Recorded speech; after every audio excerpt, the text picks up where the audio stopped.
வணக்கம். இன்னைக்கு நாம பார்க்க போற விஷயம் கொஞ்சம் இல்ல, ரொம்பவே ஆச்சரியமான ஒண்ணு. சார்ஜே பண்ண வேணாம், காத்துல இருந்தே பவர் எடுத்துக்கிற ஒரு பேட்டரி அப்படின்னு சொன்னா நம்புவீங்களா? வாங்க, அந்த நம்ப முடியாத டெக்னாலஜி பத்தி தான் இப்ப நாம பார்க்க போறோம். கொஞ்சம் யோசிச்சு பாருங்களேன். ஒரு பேட்டரி இருக்கு, அதுக்கு சார்ஜர் தேவையில்ல, பவர் சாக்கெட் தேவையில்ல. அது பாட்டுக்கு தன்னை சுத்தி இருக்கிற காத்துல இருந்தே ரீசார்ஜ் பண்ணிக்கிட்டா எப்படி இருக்கும்?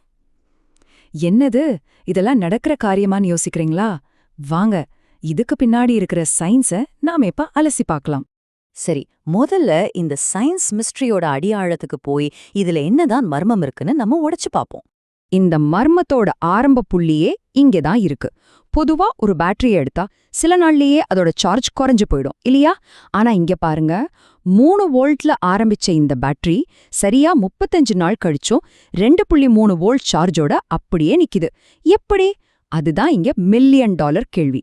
ஓகே, இந்த நம்பர்ஸ் எல்லாம் பார்க்கறதுக்கு நல்லதா இருக்கு. ஆனா இது உண்மையிலேயே நமக்கு என்ன சொல்ல வருது? வாங்க, இன்னும் கொஞ்சம் டீப்பா போய் பார்ப்போம். அதாவது இந்த பேட்டரி ஒரு நாளைக்கு இழக்கிற சார்ஜ் எவ்வளவு தெரியுமா? வெறும் 0.02 வோல்ட் மட்டும்தான். இது எவ்வளவு கம்மின்னு புரிய வைக்கணும்னா, ஒரு சாதாரண பேட்டரி சில மணி நேரத்துல இழக்கிற சார்ஜை விட இது பல மடங்கு கம்மி. அடேங்கப்பா!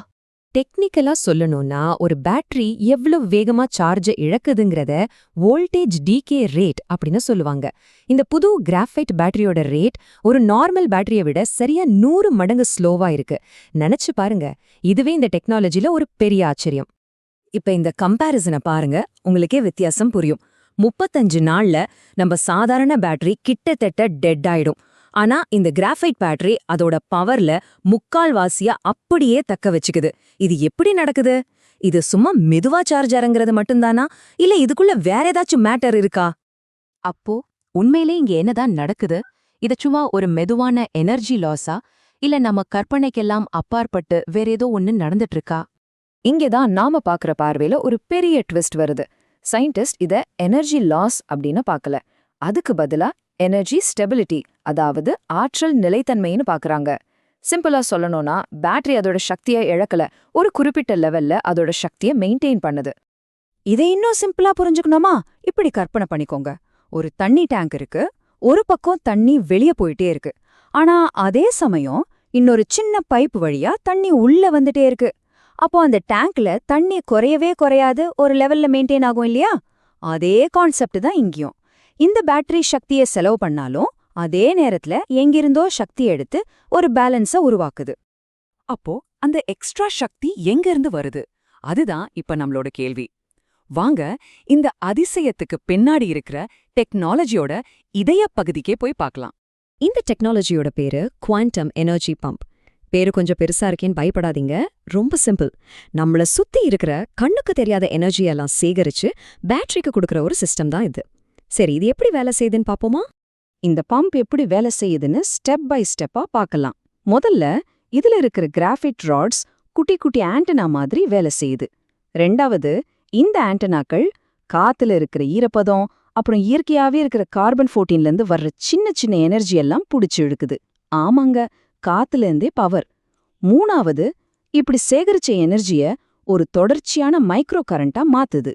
கடைசியா இந்த சின்ன கரண்ட் பேட்டரியோட சார்ஜ் குறையாம ஒரு பேஸ் லெவல்ல மெயின்டைன் பண்ணிக்கிட்டே இருக்கு. இது ஒரு நான் ஸ்டாப் ப்ராசஸ். ஓகே, இந்த பேலன்ஸ நாம இப்படியே மெயின்டைன் பண்ணிட்டே இருந்தா இந்த பேட்டரியோட லைஃப் எவ்ளோ இருக்கும்னு நினைக்கிறீங்க? பதில் கேட்டா கண்டிப்பா ஆச்சரியப்படுவீங்க. இந்த ஃபார்முலா பார்க்க கொஞ்சம் காம்ப்ளிகேட்டடா தெரியலாம், ஆனா இதோட ஐடியா ரொம்ப சிம்பிள்.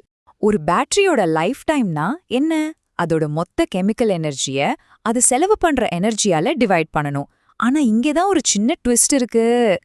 இங்க பாருங்க, இந்த ஃபார்முலால லோட் அப்படிங்கிறது நம்ம ஃபோன், லைட் மாதிரி டிவைஸ்க்கு தேவைப்படுற பவர். குவாண்டம் ஹார்வெஸ்ட் அப்படிங்கிறது நம்ம கிராஃபைட் பம்ப் காத்துல இருந்து அறுவடை பண்ற பவர். இப்போ முக்கியமான கட்டத்துக்கு வரும். இந்த பம்ப் உருவாக்குற பவரும் டிவைஸ் எடுத்துக்கிற பவரும் ஈக்குவலா இருந்தா என்ன ஆகும்னு யோசிங்க. பேட்டரிக்கு உள்ள இருக்கிற கெமிக்கல் எனர்ஜி செலவாகவே ஆகாது. தியரிட்டிக்கலா சொன்னா பேட்டரியோட லைஃப் முடிவே இல்லாதது. இதோட பிராக்டிக்கல் அர்த்தம் என்ன தெரியுமா? இந்த டெக்னாலஜி மூலமா ஒரு பேட்டரியோட லைஃப 12 மாசத்துல இருந்து 60 மாசம் வரைக்கும், அதாவது 5 வருஷம் வரைக்கும் நீட்டிக்க முடியும். நினைச்சு பாருங்க, ஒரு தடவை சார்ஜ் போட்டா 5 வருஷம். வாவ்! அப்போ நம்மள சுத்தி இருக்கிற சாதாரண காத்துல இருந்தே ஒரு எல்லையில்லாத எனர்ஜியை துறக்கிறதுக்கான சாவி இதுதானா? ஒருவேளை எனர்ஜி புரட்சியோட அடுத்த கட்டம் பேட்டரிக்கு உள்ள இல்ல, அது சுத்தி இருக்கிற காத்துல தான் இருக்குமோ? இத பத்தி நீங்க என்ன நினைக்கிறீங்க?